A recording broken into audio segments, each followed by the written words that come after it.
सुप्रभात प्यारे बच्चों, एक बार फिर मैं आप सबका अपने इस वीडियो क्लास में स्वागत करती हूँ। बच्चों, पूर्व के वीडियो में हम लोगों ने दोहा संख्या 15 तक का ससंदर्भ हिंदी व्याख्या पढ़े थे। आज के इस वीडियो में उसके आगे के 3 दोहे की ससंदर्भ हिंदी व्याख्या पढ़ेंगे। ये संदर्भ है बच्चों। पूर्व में मैंने आपको बताया है कि प्रत्येक दोहे का संदर्भ एक ही रहेगा। आप इसे एक बार फिर से देख लीजिए।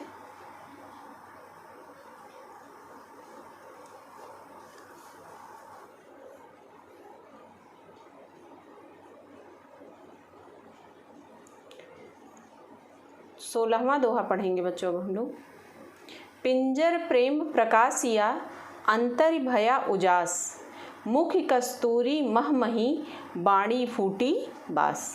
इसका प्रसंग है बच्चों कि प्रस्तुत दोहे में संत कबीरदास जी भगवत प्रेम के कारण भक्त के भीतर होने वाले आनंददायी परिवर्तनों को व्याख्यायित करते हुए कहते हैं कि पिंजर प्रेम प्रकाशिया अंतर भया उजास।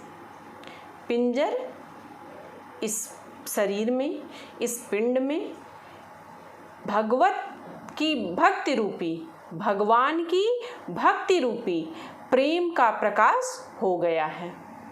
अंतर भया उजास, जिसके कारण अंतर मन में उजाला हो गया है, अर्थात काम, क्रोध, मद, मोह, लोभ आदि मन के समस्त विकार नष्ट हो गए हैं और ज्ञान का प्रकाश उदित हो गया है।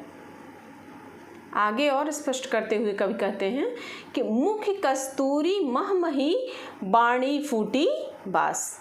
आगे कविवर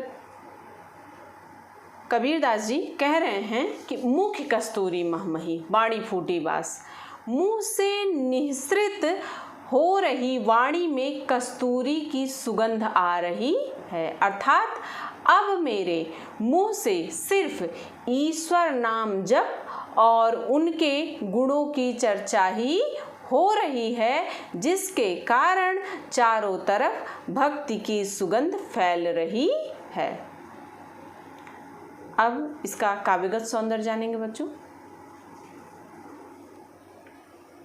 पहला पॉइंट है, परमात्मा से साक्षात्कार होते ही जीवात्मा परम पवित्र, निर्मल और विलक्षण हो जाती है। दूसरा, यहाँ पर सुगंध का प्रयोग लाक्षणिक है, रस शांत रस का प्रयोग है, भाषा सदुक्कड़ी, शैली मुक्तक काव्य शैली है, छंद दोहा छंद है, अलंकार रूपक एवं अनुप्रास अलंकार का प्रयोग है, गुण प्रसाद गुण है, शब्द शक्ति लक्षणा है। इसका भाव सामने जान लीजिए बच्चों आप लोग। ईश्वर नाम जप और उनके गुणों की चर्चा को ही अपना एकमात्र कार्य बना लेने का उल्लेख संत कबीरदास जी ने अन्य स्थलों पर भी इस प्रकार से किया है। तन्ना बुनना सब तज्यो है कबीर, हरि का नाम लिख लियो शरीर, जब लगे तागा बाहव बेहे, तब लगे बिसरे राम सनेही। कह रहे तन्ना बुनना सब तज्यो है कबीर, जो धागे की सुताई कताई का काम इनके यहाँ होता था वह सब त्याग दिया है कबीर ने। क्यों? क्योंकि जब लगे तागा बाहव बेहे, जब तक उस धागे को हम उसकी सुई में डालते थे उस समय तब लगी बिसरे राम सनेही, उतनी देर के लिए हम ईश्वर को भूल जाते थे, हमारा ध्यान उस धागे को सुई में डालने में लग जाता था। इस कारण से अब कबीर ने ये तन्ना बुनना भी छोड़ दिया है। 17वां दोहा पढ़ेंगे बच्चों अब हम लोग। नैना अंतर आव तू ज्यों हो नैन झपेऊं, ना हो देखो और को ना तुझ देखन देऊं। इसका प्रसंग है बच्चों कि प्रस्तुत दोहे में संत कबीरदास जी परमात्मा के प्रति अपना अनन्य प्रेम प्रदर्शित करते हुए कह रहे हैं कि नैना अंतर आव तू ज्यों हो नैन झपेऊ। हे परमात्मा, हे ईश्वर, ज्यों हो नैन झपेऊं, ज्यों ही मैं अपने नयन अर्थात नेत्रों को झपेऊं अर्थात झपाऊं, बंद करूं, नैना अंतर्याव तू, तुम मेरे नेत्रों के अंदर आकर बैठ जाओ। आगे कहते हैं, ना हो देखो और को ना तुझ देखन देव, कि तुम मेरे इतने प्रिय हो कि मैं ना हो और देखूं और को, मैं तुम्हारे सिवा किसी अन्य को नहीं देखना चाहती, ना तुझ देखन दूं और न ही मैं तुम्हें किसी अन्य को देखने देना चाहती हूँ। कहने का तात्पर्य क्या है? कहने का तात्पर्य यह है कि दोनों ही एक दूसरे के प्रति अनन्य प्रेम का भाव रखें और यही प्रेम का चरमोत्कर्ष होता है। इसका काव्यगत सौंदर्य जान लीजिए। प्रेम की अनन्यता का स्वाभाविक एवं मर्मस्पर्शी चित्रण किया गया है। रस भक्ति से पुष्ट श्रृंगार रस का प्रयोग है। भाषा सधुक्कड़ी, छंद दोहा छंद है। अलंकार अनुप्रास अलंकार का प्रयोग है। गुण प्रसाद गुण है। शब्द शक्ति लक्षणा है। भाव साम्य इसका जान लीजिए बच्चों। संत कबीरदास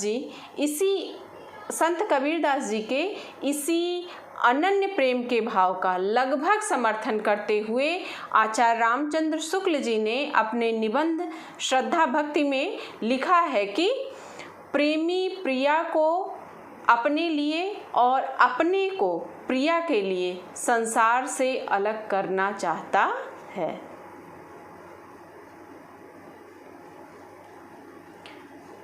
दोहा संख्या 18 का अब हम लोग अध्ययन करेंगे बच्चों। कबीर हरि रस यों पिया, बाकी रही न थाकी, पाका कलश कुम्हार का, बहुरी न चढ़ई चाकी। इसका प्रसंग है बच्चों।